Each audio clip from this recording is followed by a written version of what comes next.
Now, this is the question, isn't it? How on earth do you greet people in these times when you've got your mask on? There you are. You bump into somebody, obviously not too closely, but they're somebody you know. Rhea, what are you doing? I'm doing nodding at the moment. How about you? I'm doing far away waving. Ah, yes, I saw somebody doing a very low wave, which meant that, which I thought was quite interesting. The kind of low waist high wave. Is that you? Yeah, I quite like Waist it actually, to be honest. I'm going to stick with that even after COVID, whenever that might be. Oh, no, I just can't wait to go around hugging people. That's me. Dr. Peter Collett is a behavioural expert, and he's been looking about how we are all coping during this pandemic and how we are awkwardly socialising. Good morning to you, Peter. Good morning to Penny and Rhea. Good morning. I'm waving to you both. Now, you're not doing a high wave, are you? Because that looks a bit ridiculous if you're standing 2 metres away from somebody. You mean you're doing the low wave?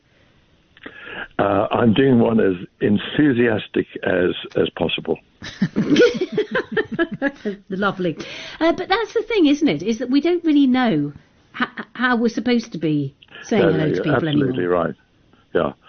So what's fascinating about this is that Worcester Bosch, the people who make boilers, have conducted a really fascinating little study where they interviewed something like 2,000 people specifically about this very subject.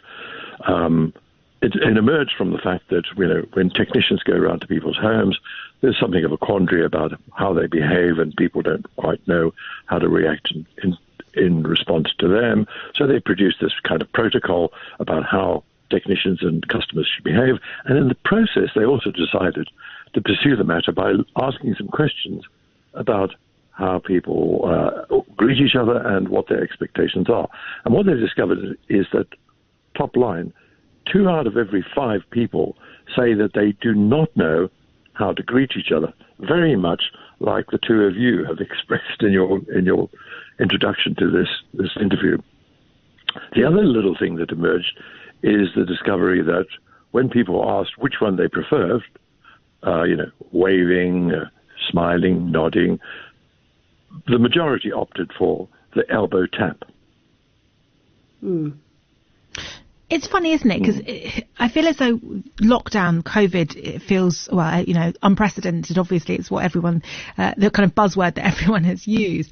But there was a time in this country where we greeted each other in a very different way. We weren't quite so tactile. We didn't hug or air kiss or any of that sort of stuff. And then that changed, and now we're seeing that change again. Do you think that it will stick? That COVID has made us think twice about how we greet people, but actually not wanting to hug friends and family will be something that we continue to do going forward? That's really interesting, because you're spot on, by the way. There are enormous historical variations in the English greeting practices. So, for example, back in the 16th century, the English had the dubious reputation for being the kissing champions of Europe. And this wasn't just your nonsense peck on the cheek like the French. This was lip kissing, and it was done as a social greeting, by the way. Now, what's fascinating is that during the 17th century, the handshake itself was not actually used as a mode of greeting. It was used to seal agreements.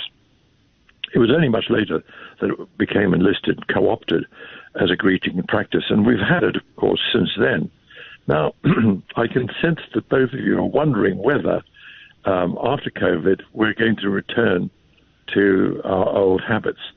I think there's every chance that we will, certainly with regards to something like the handshake, for the very simple reason that it provides us with a wonderful excuse to engage in a bit of physical contact with people. And we're, for a lot of our lives, certainly we will be looking back and wondering how it is that we managed to live our lives with hand waving, smiling, nodding, all these kind of substitutes, not to mention the dreaded elbow tap.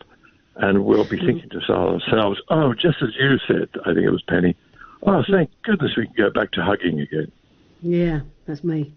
When I think of younger members of my family, nieces, for example, who, for this period has been a very big section of their lives, and they've got very used to not greeting people in the ways that we normally teach young children to greet people, to kind of hug elderly relatives or give them a kiss on the cheek.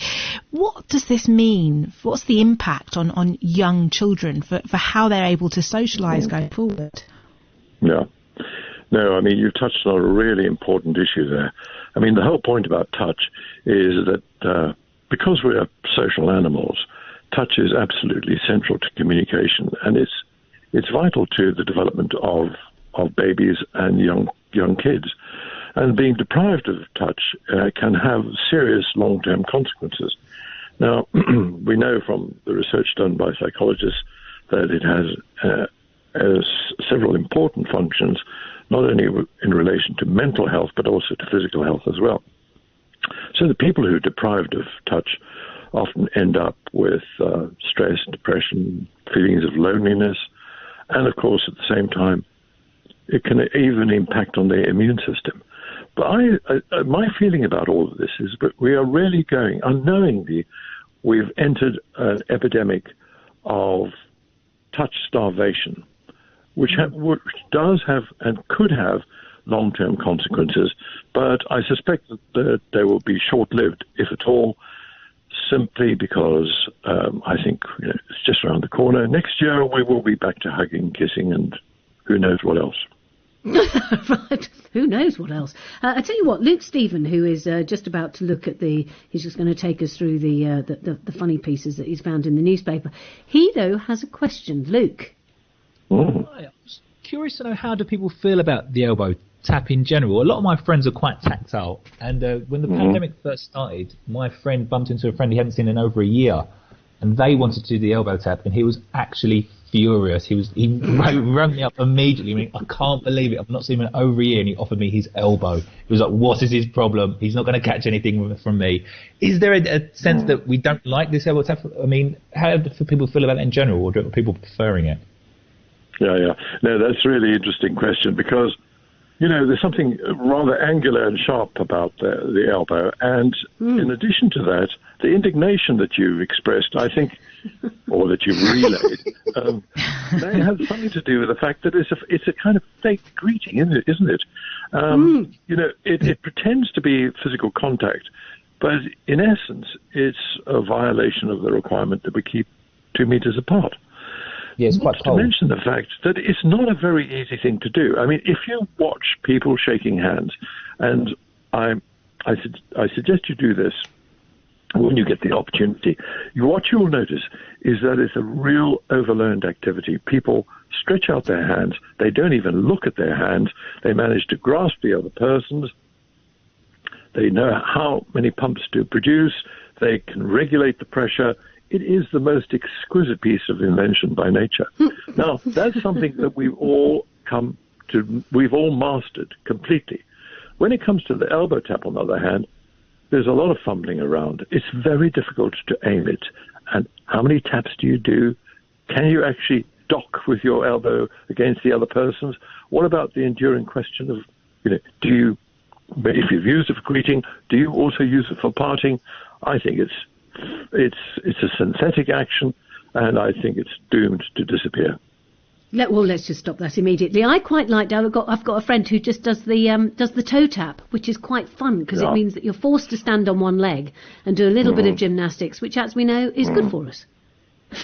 Well, it is, and it's a bit of a giggle, and there's no more than that, I think. But it does have cultural overtones. I mean, you certainly wouldn't go to the Arab world and offer somebody the sole of your foot. It's a deep insult.